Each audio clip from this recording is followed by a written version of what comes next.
Este é o Sales Heroes Podcast, levando superpoderes aos profissionais de vendas. E aí, pessoal, viemos aqui para mais um episódio do Sales Heroes Podcast. E esse não é um episódio qualquer. Quem está aqui comigo é o Vinícius Mairim, que ele é atual CEO aqui do Rive, tá? E ele vai contar para a gente a história da evolução de vendas. Então, Vinícius, seja muito bem-vindo. Muito obrigado, Lari. Pessoal, tudo jóia? Prazer participar aqui. Eu achava que a Lari não ia me convidar nunca para o nosso próprio podcast, mas chegou o dia, finalmente. Chegou com tudo para a gente contar um pouquinho para o pessoal da sua visão do que você enxerga dentro de vendas. E para a gente começar, eu queria que você, Vini, contasse para a gente como que você enxerga a evolução dos profissionais de vendas aí dentro dessa história. Pergunta grande, longa, vai ser a resposta complicada. Olá, Ari. Assim, em primeiro lugar, história é história, né? Tem dois tipos de história, aquela que a gente conta e aquela que, analisa fatos. Eu vou estar contando uma história, mas não é a minha história, então eu estou tentando analisar os fatos. Em especial, isso vem de muita pesquisa, tem, alguns papers publicados na internet que tentam reunir um pouquinho de como que foi a evolução de vendas ao longo do caminho. Eu tinha, inclusive, um texto para o blog, mas eu não lembro nem mais o nome dele, mas era algo na linha de a evolução de vendas também. Eu acho que ele não passou na nossa sabatina interna depois de um tempo, e ele acabou sendo excluído ou algo do tipo, mas ele era um texto legal que tentava trazer um pouquinho da evolução. E de lá para cá eu consegui fechar e aprofundar um pouquinho mais das ideias que eu já tinha, né? Uma das coisas que eu sempre gosto de colocar para mim é que eu posso entender como as coisas acontecem, eu posso entender o que aconteceu. Entender o que aconteceu é simplesmente declarar, olha, isso daqui era assim e virou outra coisa, só isso. Então, a Lari estava sem óculos, agora está com óculos, ou vice-versa. Isso aconteceu, mas por que aconteceu? Então, por que a Lari tirou o óculos? Por que o Vinícius ele entrou em vendas? Por que vendas evoluiu dessa maneira ao longo do caminho? É muito mais do que eu tento responder ao longo do tempo, né? Não faz muito sentido para mim a gente parar e conversar simplesmente sobre evolução de vendas e declarar o que aconteceu. Eu quero declarar o porquê que essas coisas aconteceram desse jeito, quais eram os incentivos que existiam, ou que existem, para que a gente tenha visto essa evolução ao longo do caminho e o que está dando errado, porque, em especial, se você não entende o que está dando errado, você provavelmente está executando aquilo que está dando errado e que vai dar errado.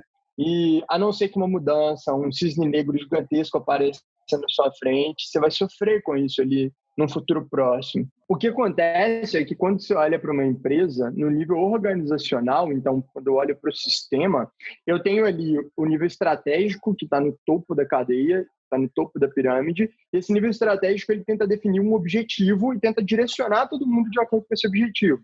Na outra ponta, eu tenho a operação. E a operação, ela define o que está atrapalhando ela chegar no objetivo e como ela trabalha para ela chegar no objetivo definido pelo nível estratégico. Esse telefone sem fio que acontece, deveria ser preenchido pelo meio tático, ele tem problemas e esses problemas eles vão desembocando, eles começam lá em cima e vão até lá embaixo e direto e reto eles voltam, eles chegam lá de baixo e sobem até lá em cima. Então, como a gente não tem uma visão completa sobre o que está acontecendo em vendas no dia a dia, lá de cima, e lá de baixo a gente não tem uma visão completa sobre o que a organização, sobre o que o sistema ele precisa ter para a gente chegar no objetivo final, juntando todas as outras peças, que é o restante da empresa, a gente fica criando os incentivos errados ou criando problemas futuros. Tem uma definição boa que vai vir da filosofia e Aristóteles falando que a gente tem mania de tentar definir objetivos e mudanças de curto prazo, então revoluções que vão alterar um objetivo de curto prazo, e esse objetivo é claro. Então eu vou fazer uma alteração no meu comissionamento para eu consertar este problema aqui, que é nessa hora o meu vendedor ele não fica satisfeito, ele não está sentindo que ele está sendo recompensado como deveria para esse tipo de conta. E aí a gente não entende que, tipo, quando eu conserto esse probleminha aqui, eu talvez esteja criando uma consequência, uma implicação que é obscura, porque ela aparece a partir do momento que eu ajo em cima desse problema, que eu conserto essa parte do comissionamento. E aí, como o sistema ele começa a ficar complexo, e aí é a definição de sistemas complexos, quando a gente vai puxar, e vendas é basicamente isso, é um grande sistema complexo dentro de um sistema mais complexo ainda, que é uma empresa, uma organização. O próprio sistema de vendas ele já traz alguns incentivos errados. E esses incentivos eles vão impactando em outras coisas. Hoje eu vejo 3 grandes problemas tipo, que geram consequências inesperadas em vendas e que ninguém sabe como consertar. Então, o primeiro deles é, a gente ainda contrata muito mal em vendas, a gente não sabe quem contratar. Isso é muito comum porque existem perfis de vendedores. Existem experiências distintas, mas a gente não olha para vendas como se fossem cartas diferentes que eu estou escolhendo e eu quero uma carta específica do baralho. Eu estou olhando para o vendedor como se ele fosse um de 100 e todos são praticamente iguais, mas eu estou escolhendo no palitinho. Eu não sei o que é diferente de um ou de outro, eu não sei que eu estou escolhendo alguma coisa diferente. E na hora que eu pego tipo, aquele vendedor, eu coloco ele dentro do meu sistema, eu falo assim, olha, ele vai funcionar. Eu vou trabalhar meu sistema para ele. Não, eu não faço isso. Meu sistema é trabalhado para o meu sistema. E se o vendedor encaixa nele ou não, ele é uma engrenagem que eu estou testando. Ó, não encaixou. Então, pera, deixa eu pegar uma nova. Não encaixou. Deixa eu pegar uma nova. Não encaixou. E aí, quando eu acho alguém que encaixa, eu não entendo por que encaixou. E aí eu me torno dependente dele. O profissional, ele, no fim das contas, ele como uma engrenagem, ele deveria ter a capacidade de olhar para o sistema e falar assim, eu não vou encaixar ali. Eu não consigo encaixar nesse sistema porque eu sou uma peça com formato diferente. Então, a contratação ruim é lógico que, no fim das contas, ela é responsabilidade do sistema, mas a gente tem profissionais que ainda não entendem o que eles deveriam estar fazendo, qual é o papel deles e o que eles desempenham bem. É a mesma coisa de você ter tipo, toda a genética construída para você ser um ótimo jogador de futebol e você falar assim, não, eu quero jogar basquete. É mais ou menos isso que acontece. Não, cara, olha ali, eles viram que eu sou muito bom pulando, mas eu não sei fazer isso, eu não sei usar bem o braço, eu tenho uma mecânica melhor com a perna, mas o time de basquete quer me pagar mais, eu vou para lá. Tem muito profissional que ainda toma esse tipo de decisão. E naturalmente, quando a gente toma essas decisões e as peças não encaixam, o sistema ele quebra ou ele se torna ineficiente. Se torna ineficiente, eu vendo menos. O próprio sistema está insatisfeito e, no final das contas, ele é desenhado para o profissional ter um incentivo e não ficar acomodado, porque a gente tem um variável muito bem definido dentro de vendas e, historicamente, é uma das poucas áreas que sempre trabalhou com variável. Então, isso significa que o sistema insatisfeito com o que a gente está gerando e o profissional insatisfeito, eu gero turnover. É natural, surge de um lado ou de outro. O profissional, ele olha e fala assim, pera, quando eu estava no time de futebol, eu estava melhor. Será que eu vou para agora um novo time de futebol? Mas, olha só, eu não sei. Tem um pessoal aqui no basquete não está funcionando. E aí eu não gostei do técnico, eu não gostei do time, eu não gostei da bola que eles me deram. A quadra é diferente, muito pequena. Aí falou assim, será que talvez eu vá para a natação e funciona? E aí a gente continua caindo no erro e o turnover ele continua rodando, porque é um ciclo eterno. Ele ainda não entendeu que ele é um bom jogador de futebol. Ele descobriu que ele não é um bom jogador de basquete. Mas ele agora vai pular para um novo esporte ou ele, por acaso, volta para o futebol porque ele está desesperado e ele quer voltar a ganhar dinheiro. Mas ele não entendeu por que ele é um bom jogador de futebol ainda. Então, o turnover ele acontece dos dois lados. Sempre existem times insatisfeitos. Culturalmente, os times eles nunca têm fit com a empresa. É muito claro, eu já tive essa experiência N vezes de entrar em empresas para tipo, fazer um projeto e você olhar para o time e falar assim, caramba, que cultura legal, que empresa legal, que solução legal. E na hora que você chega no time de vendas, você fala assim, beleza, eu acabei de entrar numa sala diferente. Ela tem uma névoa, ela é sombria, ela é pesada e ninguém aqui está dentro dessa cultura bacana. Tá vendo aquele totó, aquela sinuca que o pessoal tem ali? Então, o vendedor ele nunca vai, ele não se mistura. Todo mundo olha para o vendedor e fala assim, aquele é o cara que ganha mais dinheiro que todo mundo aqui quando ele bate meta e ele, tipo, é arrogante. Mas o vendedor, ele tá lá trabalhando 12, 14, 16 horas por dia porque ele precisa trabalhar para ele ganhar aquele tanto de dinheiro. Senão, em 2 meses ele é demitido. O restante da empresa não passa tanto por isso. não é tão simples de metrificar a entrega tipo, do restante da empresa. E aí eu tenho um sistema e eu tenho o vendedor, a entidade, o indivíduo ali na frente, sofrendo porque a gente não consegue encaixar a peça certa.